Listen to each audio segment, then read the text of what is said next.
अस्सलाम वालेकुम। मेरा नाम है अब्दुर्राफिक कैसर और आप देख रहे हैं डिस्कशन विद रजा। तो आज हम करंट अफेयर्स पर बात करेंगे। इसके लिए हमारे साथ मौजूद हैं उमर रजा। तो अस्सलाम वालेकुम। वालेकुम सलाम। क्या हाल है आपके? ठीक हैं? अल्हम्दुलिल्लाह मैं ठीक, आप सुनाएं। मैं भी ठीक। तो चलें वक्त ज़ाया किए बगैर हम सबसे पहले अपने सवालात की तरफ चलते हैं। तो सबसे पहला मेरा जो सवाल है वो 22 अगस्त के जलसे के बारे में है। जैसा कि जलसा मनसूख कर दिया गया, तो इसके बारे में आपकी क्या राय है? क्या इसके लिए इमरान खान ने कोई डील की है या कोई और वजह है? बात ऐसे है कि ना डील का तासुर दिया जा रहा है बार बार। इमरान खान ने कोई डील कर लिया, वो असल में ये जो इस हुकूमत है इस टाइम, वो ये तासुर इसलिए दे रही है ताकि इमरान खान को कमज़ोर दिखाया जाए या मतलब इमरान खान की पॉपुलैरिटी कम करने के लिए वो अपना बयानिया चला रहे हैं। जैसे कि आपको पता है कि मीडिया कंट्रोल्ड है, तो बयानिया उनका ही चलेगा, जाहिर सी बात है। और अगर कोई उनके काउंटर कोई बयानिया चलता है तो उसको बंदे को यहाँ उठवा लिया जाता है, लापता हो जाता है, या कुछ भी उसके ऊपर काफ़ी पर्चे पुर्चे हो जाते हैं। तो ये तो पाकिस्तान का आजकल हालात हैं। कॉन्स्टिट्यूशन इस टाइम बिल्कुल ही समझें कि है ही नहीं वाला हिसाब है। तो डील की जो जहाँ तक बात करें तो मुझे नहीं लगता कि डील की गई है या की जाएगी। और ये कह सकते हैं कि बैकडोर राब्ते हुए हैं जो और हो रहे हैं।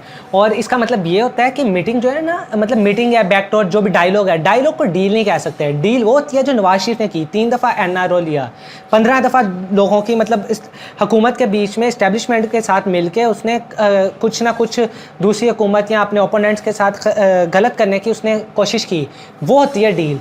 डील वो नहीं होती कि आप अपनी शराइत रखें और अगले भी अपनी शराइत रखें और आप मतलब किसी एक चीज़ के ऊपर अभी आमादा हो जाएं, तो वो एक आपका एग्रीमेंट है, मीटिंग है, वो आपका और हिसाब होता है, वो डील नहीं कह सकते। और इमरान खान, मैं नहीं मान सकता कि इमरान खान डील करेगा, और वो इस टाइम इतनी स्ट्रॉन्ग पोजीशन में है कि वो डील करने वाला है ही नहीं, क्योंकि विन विन पोजीशन है।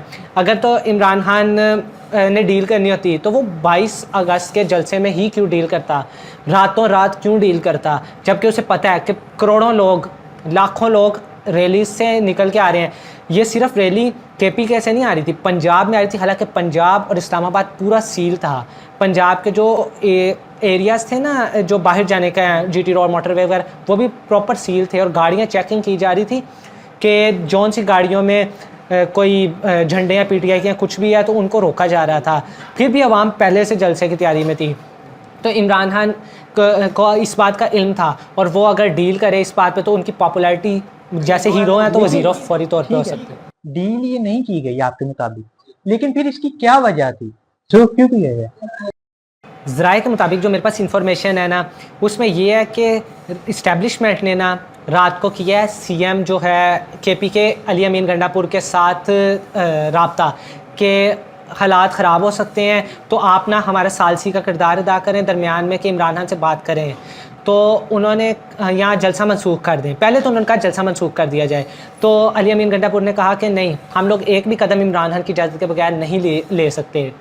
तो इसलिए या तो इमरान खान को अपने मुंह से बोले, या कोई वीडियो पैगाम दे, या कोई बंदा भेज के हमारे पास, हमारा मतलब ट्रस्टेड बंदा भेजा जाए जो कि हमें इमरान खान का बयान और या पैगाम हमें दे, तो हम तब जलसा मनसूख करेंगे। तो फिर इस्टेब्लिशमेंट ने रातों रात उनसे, इमरान खान से करने के लिए उन्होंने एक बंदा पूछा, तो जो सीएम केपी के अली अमीन गंडापुर, उनके बहुत करीबी समझे जाते हैं आज़म स्वाति साहब, उनके ऊपर बहुत ट्रस्ट है, तो उन्होंने वो बंदा नॉमिनेट किया और आज़म स्वाति साहब गए, और जब जलसा होना था उसकी सुबह कोई उन्होंने आके ऐलान कर दिया। और बात ये है, एक यहाँ पे एक और पॉइंट है डील का जिस हिसाब से लगता है कि इस्टेब्लिशमेंट का है, ये है कि 9 बजे के बाद जो भी अदालत में मीटिंग या मतलब मुलाकातें होनी होती हैं वो 9 बजे के बाद होती हैं। लेकिन आज़म स्वाति साहब 7 बजे गए हैं, 8 बजे वो मीटिंग उन्होंने की, 8:03 पे मीटिंग की है। तो कोई जो 9 बजे भी फैमिली को नहीं करने देते, इतनी मतलब घंटे फैमिली इंतज़ार करती है, और एक बंदा 7 बजे आके मीटिंग कर रहा है, तो उसको उसके कैसे गैर मामूली मीटिंग टाइम है। तो इससे आपको खुद ही अंदाज़ा हो जाना चाहिए कि क्या मतलब कोई ना कोई इस्टेब्लिशमेंट की तो बात बीच में ज़रूर है। मतलब वो जो बात है जिसकी वजह से मंसूख किया गया है वो अभी किसी को नहीं पता। नहीं, वो वाली भी इमरान खान के साथ सहाफ़ियों की जो रीसेंट गुफ्तगू हुई है ना, उसमें इमरान खान ने कुछ हिंट्स भी दिए हैं और बताया भी है। इमरान खान ने जो वजह बताई है वो ये बताई है कि मेरे से रब्ता किया गया, लेकिन जब सहाफ़ियों ने पूछा कि आपके साथ रब्ता किन्होंने किया, वो मतलब फ़रिश्तों ने किया, तो फ़रिश्ते लोगों को ज़्यादा नहीं पता होता कि फ़रिश्ते कौन है। फ़रिश्ते मतलब ये जो एजेंसीज़ होती हैं या सियासतदानों या सहाफ़ियों को इस बात का ज़्यादा इल्म नहीं, होता है। हमें भी फरिश्ता ही कहना चाहिए उनको। हाँ, हमारे लिए कभी, हाँ, कभी मौत का फ़रिश्ता बन सकते हैं वो हमारे लिए, या दूसरा फ़रिश्ता भी, पर हाँ जी। तो वो जनाब उनसे साथ हुई है, तो इमरान खान ने उस पर कोई जवाब नहीं दिया। इमरान खान ने कहा कि आप यही समझ लें, मतलब उन्होंने कोई क्लियर एंड कट जवाब नहीं दिया कि उनके साथ हुई है, लेकिन उनका जैसा मुस्कुराने का या जो तरीका था उससे यही पता चल रहा है कि उन्हीं के साथ उनकी कोई बात हुई है। तो फिर इमरान खान ने जो वजह बताई, उन्होंने कहा है कि जो मेरे साथ डील हुई है, मतलब बात हुई है ना, जो बात हुई है ना, वो ये है कि उन्होंने बताया कि उस दिन ना काजी फ़ाइज़ ईसा की अदालत के बाहर ना बहुत ज़्यादा हजूम था। मजहबी जमातों ने, मुबारक सानी केस था, कादियानियों वाला केस, उसके ऊपर बहुत ज़्यादा ना एहतजाज किया हुआ था। तो इमरान खान को इंटेल मतलब इंफॉर्मेशन ये दी गई थी, वो जिन्होंने भी पैगाम पहुँचाया था उसकी ये थी इंफॉर्मेशन कि अगर आप ये जलसा करते हैं तो दूसरी साइड पे कोई और मतलब मजहबी बातें भी करती हैं तो कोई हालात ख़राब हो सकते हैं, 9 मई से ज़्यादा कोई खून खराबा या कुछ हो सकता है, तो इसलिए आप इसको मनसूख कर दें, मतलब रिक्वेस्ट की गई थी। तो ये इसका मकसद था, ये इमरान खान की तरफ से जो इन्फॉर्मेशन मिली है उसके मुताबिक ये है। आपने अभी काजी फ़ाइज़ ईसा का नाम लिया, तो अगला सवाल उन्हीं से रिलेटेड कर लेते हैं। तो उनकी एक्सटेंशन के बारे में आप क्या कहेंगे? क्या वो होगी?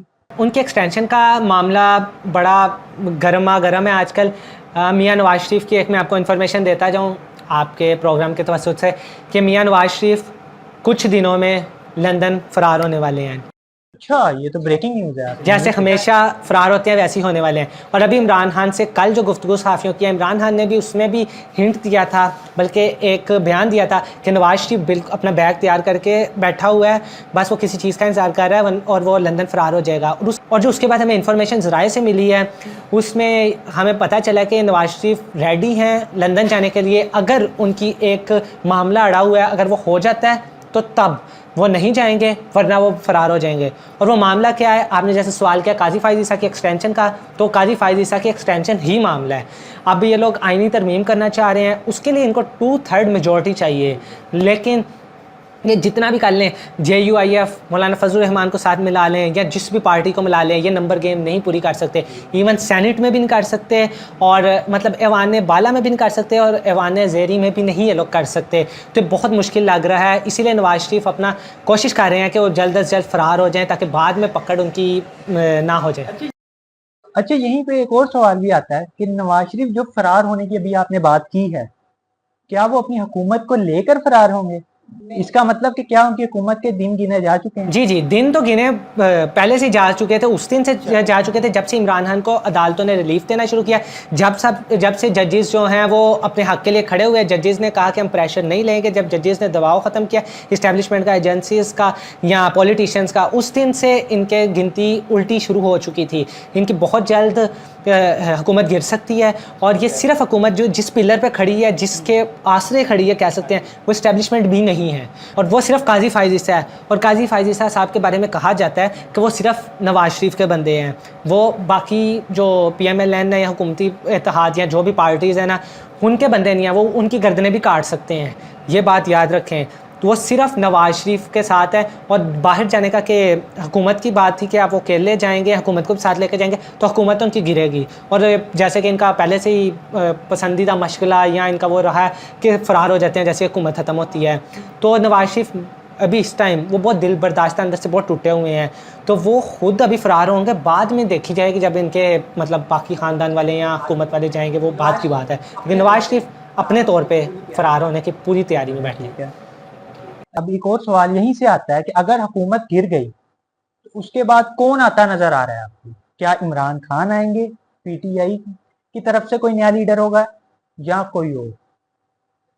देखें जी, अगर इनकी हुकूमत गिरती है ना, मुझे तो लग रहा है सबसे पहले कि नेशनल गवर्नमेंट बनेगी।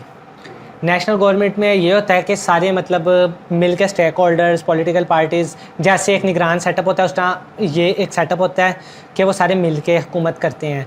और उसके बाद ये होगा कि जो इलेक्शन की डेट अनाउंस की जाएगी, इमरान खान का मुतालबा भी यही है मेरे कारकुनान को रिहा किया जाए और इलेक्शन की डेट अनाउंस की जाए, या फिर हमारा जो चोरी किया गया मैंडेट है फार्म 47 पे जो हुकूमत बनी है उसको ख़त्म करके हमारा जो असल मैंडेट है हमें वापस किया जाए।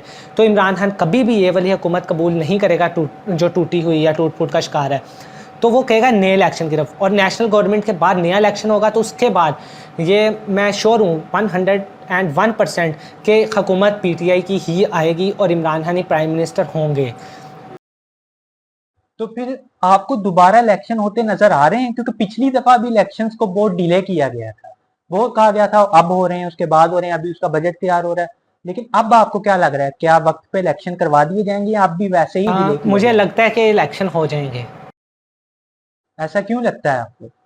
क्योंकि हुकूमत जो है ये इस टाइम की जो मौजूदा हुकूमत है हुकूमत उनसे भी नहीं चल रही, मुल्क उनसे भी नहीं चल रहा, स्टेट उनसे भी नहीं चल रही, इकॉनमी बहुत नीचे आ रही है और सारी चीज़ों में तबाही है। तो वो खुद उनके गले की हड्डी बनी हुई है हुकूमत, और इमरान खान खुद।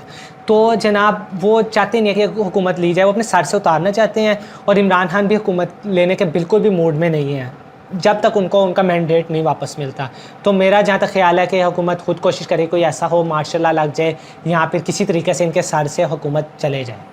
अब आखिरी सवाल है कि जो लापता लोग थे उनके बारे में आप क्या कहें, क्या वो वापस आ रहे हैं? अभी कुछ डेवलपमेंट्स हुई हैं पिछले 22 अगस्त के जलसे की मनसूखी के बाद, ये जो 2-3 दिन पीछे गुजरे हैं इनमें कुछ डेवलपमेंट्स हुई हैं। जो 22 अगस्त का जलसा मनसूख हुआ है उसके बाद 2-3 दिन में ना काफ़ी डेवलपमेंट्स हुई हैं।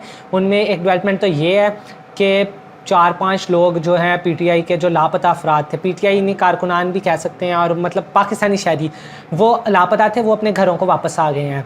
और उसके साथ जो हैं जस्टिस मियाँ गुल साहब, उन्होंने भी सख्त रिमार्क्स दिए हैं कि जो एजेंसीज़ हैं या जो लापता करते हैं अफराद उनको दिए हैं रिमार्क्स के जनाब कि हमें सारा अगर आप लोग नहीं ये करेंगे तो मैं एक ऐसा फ़ैसला दूंगा, मतलब लापता अफराद बाजियाब नहीं करवाते तो मैं एक ऐसा फ़ैसला दूंगा जो इंटरनेशनल सतह पर जिसकी बात की जाएगी, तो इसलिए बेहतर है कि आप लापता अफराद को बाजियाब करवाएँ। तो एक ये है, और तीसरी बात ये है कि ये सोर्सेज ने बताया था कि सहाफ़ियों को ना जब फ़ैसला सुना दिया उसके बाद सहाफ़ियों को बुला के जस्टिस साहब ने कहा कि आप लोग भी टेम्परेचर थोड़ा नीचे लेके आएँ, मैं भी थोड़ा टेम्परेचर नीचे लेके आता हूँ। ये टेम्परेचर नीचे लाने का क्या मकसद है? टेम्परेचर नीचे लाने का मतलब ये था कि जैसे सहाफ़ी कहते हैं कि मियाँ गुल साहब ने किया है अदालत में, कह दिया कि तुम लोगों ने ये ना किया, तुम लोग के IG को बुला लूँगा, ये जो कोर कमांडर होता है, ये जनाब SHO की औकात होती है, इस तरह के मतलब जो बयानात होते हैं, एग्जाम्पल के तौर पे बता रहा हूँ। तो ये जाके सहाफ़ी पर चटपटा करके और बताते हैं और लोग फिर वाह वाह करते हैं, और फिर इस वजह से गुस्सा चढ़ता है इस्टेब्लिशमेंट को या उनको जिन्होंने ये लापता किए होते हैं अफराद। तो फिर वो जनाब वो फिर ज़िद के बीच में ये काम नहीं उनको मतलब करते, तो इसलिए उनका कहने का मतलब था कि प्यार से किया जाए तो फिर हैंडल तो काम हो सकता है। अभी कुछ इसका एक एग्जांपल है जो कि ख़राब हुआ था काम, इसका काम ना भी कुछ दिनों पहले ख़राब भी हुआ था। जस्टिस बाबर सत्तार ने ऐसे ही कहा था, एक फ़ैसला दिया और उन्होंने कहा कि जाओ, मैंने तो ये फ़ैसला देना डंके की चोट पे, जाओ जाके करवाना है आप लोगों ने कलअदम मेरा फ़ैसला तो जाके सुप्रीम कोर्ट से करा लो। और सबको पता है कि काजी फ़ाइज़ ईसा साहब किस साइड पे हैं, तो वो जाते ही वो वाला जो था फ़ैसला वो कलअदम करार दे दिया गया जस्टिस बाबर सत्तार का। तो वो सिर्फ़ और सिर्फ ज़िद में और इसी अना की वजह से दिया गया था, तो इस वजह से जस्टिस मियाँ गुल का ये बयान था। इसी के साथ अब हम वाइंड अप करते हैं, आपके लिए इतना ही। और भी सवालात हैं लेकिन वो हम बाद में डिस्कस करेंगे। फिर मिलेंगे। अल्लाह हाफ़िज़।